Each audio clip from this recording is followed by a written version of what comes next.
नमस्कार साथियों, इस सेशन में आप सभी का हार्दिक अभिनंदन और स्वागत। साथियों, हम बात कर रहे थे भाषा पर। किस पे बात कर रहे थे? भाषा पर।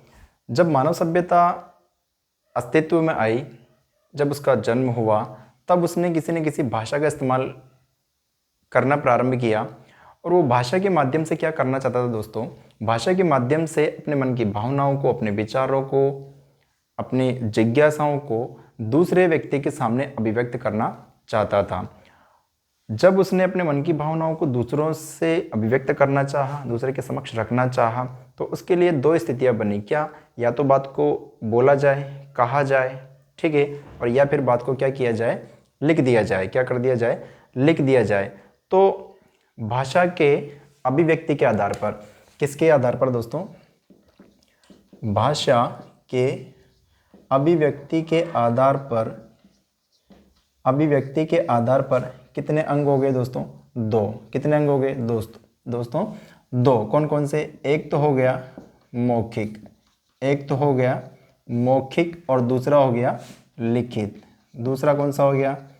लिखित। ठीक है दोस्तों, जब भाषा अस्तित्व में आई और भाषा का मनुष्य ने इस्तेमाल करना प्रारंभ किया, किसके लिए? अपनी बात को दूसरों तक प्रकट करने के लिए। तो उसके सामने दो स्थितियां बनी। क्या क्या दोस्तों?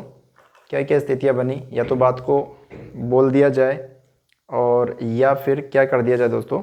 बात को लिपिबद्ध कर दिया जाए। ये स्थितियां बनी। जब बात को लिपिबद्ध किया जाने लगा, तो उसने किसका इस्तेमाल किया? वर्णों का। किसका इस्तेमाल किया? वर्णों का। और इन्हीं वर्णों को जब मौखिक रूप में उच्चारित किया गया, तो वो क्या कहलाए? ध्वनि। क्या कहलाए? ध्वनि। ध्वनियों को जब लिखा गया, तो वो क्या कहलाए? वर्ण कहलाए। क्या कहलाए?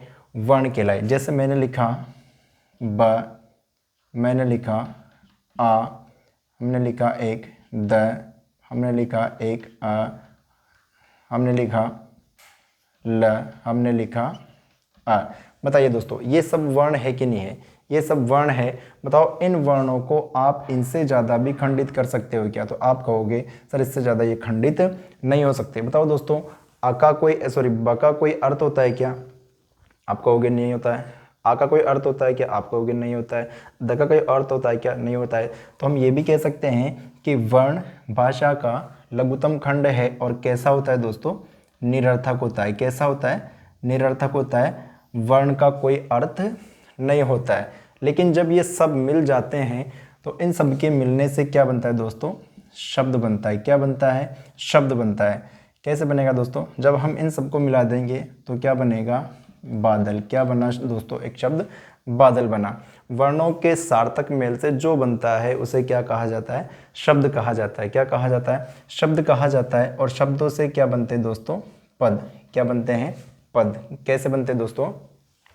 जब हम इन शब्दों को किसी वाक्य में प्रयुक्त कर लेते हैं, और इस शब्द का, ये शब्द, ये इस शब्द का कोई निश्चित अर्थ निकलता है, तो वो क्या कहलाता है? पद। आइएगा, इसको ऐसे समझते हैं, ऐसे नहीं होगा। ठीक है दोस्तों, बादल जो शब्द है, बादल क्या है? शब्द है। क्या है? शब्द है। बताओ इसके कितने अर्थ होते हैं? अब आप कहोगे कितने अर्थ होते हैं, तो आप कहोगे सर इसके तो बहुत सारे अर्थ होते हैं। दो तो हम ही बता सकते हैं। क्या क्या? एक तो पानी वाला बादल, ठीक है दोस्तों, एक तो पानी वाला बादल, और दूसरा क्या हो जाएगा दोस्तों? किसी लड़के का नाम। क्या हो जाएगा? किसी लड़के का नाम। बताइए इसके दो अर्थ है कि नहीं है? बिल्कुल है। जब इसको एक वाक्य से समझते हैं, मैंने दोस्तों एक वाक्य लिखा, बादल बादल लड़कों के साथ खेल रहा है। बताइए दोस्तों, इस वाक्य में बादल शब्द का अर्थ क्या है?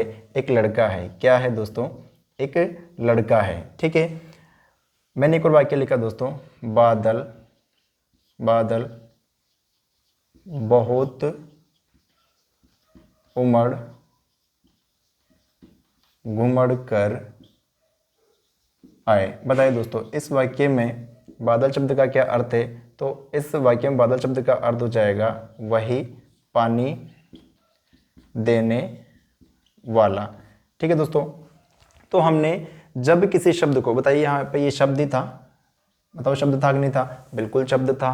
तो जब हमने किसी शब्द को किसी वाक्य में प्रयुक्त किया और उसका एक निश्चित अर्थ निकलने लगा तो वो क्या कहलाया? पद कहलाया।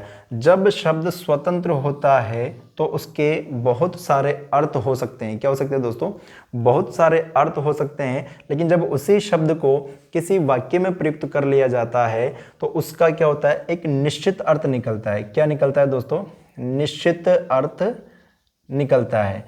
जब ये इसका निश्चित अर्थ निकलना प्रारंभ हो जाता है तो वो क्या कहलाता है दोस्तों? पद कहलाता है। तो वैसे तो पद को जहाँ पद परिचय पढ़ाया जाएगा वहाँ खूब विस्तृत भाग से पढ़ाया जाएगा, लेकिन बस आपको इतना सा ध्यान रखना है कि शब्दों को जब किसी वाक्य में कारक चिन्हों के साथ प्रयुक्त किया जाता है और वो किसी निश्चित अर्थ के लिए प्रयुक्त होता है तो क्या कहलाता है?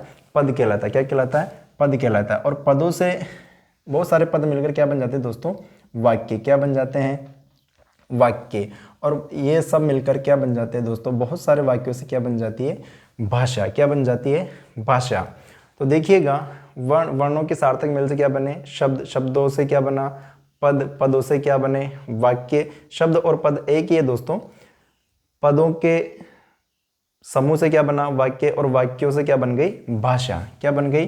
भाषा। जब भाषा बन गई और भाषा को मनुष्य ने अपने व्यवहार में उतारा, व्यवहार में लेना प्रारंभ किया, तो क्या हुआ दोस्तों? बहुत सारी त्रुटियां होना प्रारंभ हो गई, गलतियां होना प्रारंभ हो गई, भाषा के बहुत सारे रूपों का प्रचलन हो गया। तो जब वो गलतियां हुई, भाषा के बहुत सारे रूपों का प्रचलन हो गया, तो उन गलतियों में सुधार करने के लिए, उन बहुभाषाओं में एकरूपता लाने के लिए, उन सब में मानकता लाने के लिए जो विषय आया वो क्या कहलाया दोस्तों? व्याकरण। क्या कहलाया? व्याकरण। क्या कहलाया? व्याकरण। भाषा का जब प्रचलन हुआ तो क्या हुई? गलतियां हुई। बिल्कुल सामान्य सी बात है दोस्तों। बहुभाषाओं का प्रचलन हुआ। क्या हुआ? बहुभाषा का प्रचलन हुआ। बहुभाषा का प्रचलन हुआ। इन गलतियों को, इन बहुभाषाओं का प्रचलन रोकने के लिए, इनमें एकरूपता लाने के लिए, इन गलतियों में सुधार करने के लिए जो विषय आया वो क्या कहलाया दोस्तों? व्याकरण कहलाया। क्या कहलाया? व्याकरण कहलाया।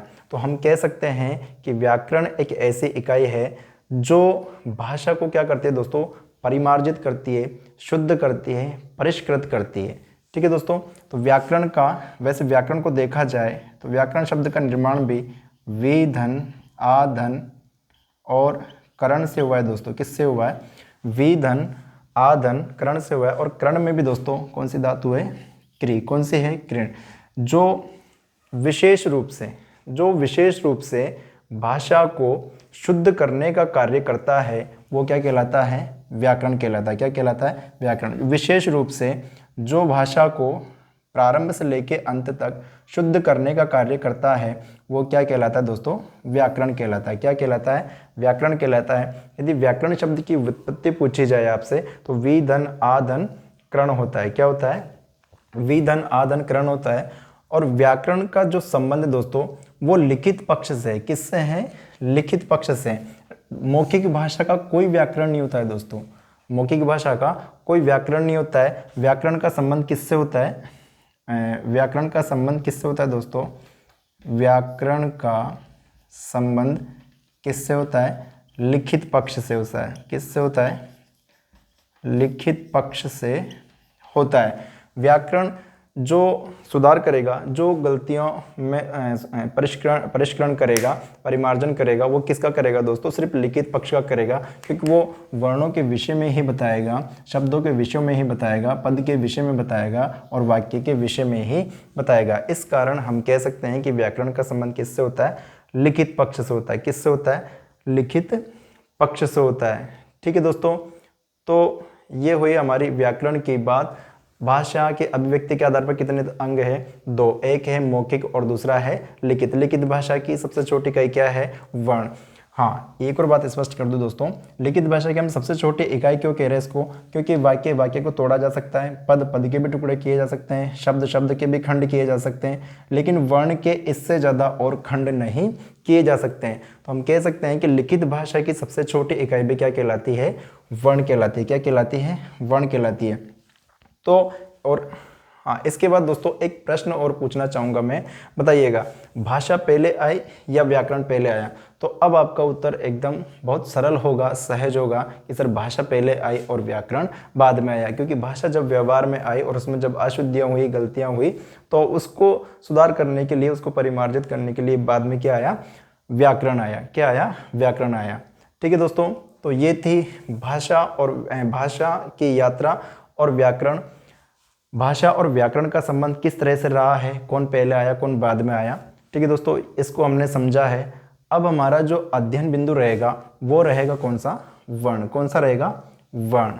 ठीक है दोस्तों, तो मिलते हैं अगले वीडियो में, और किसके साथ? वर्ण के साथ। तब तक आप स्वस्थ रहिए, मस्त रहिए, खुश रहिए, खूब पढ़िए और आगे बढ़िए। मिलते हैं अगली क्लास में, तब तक के लिए नमस्कार।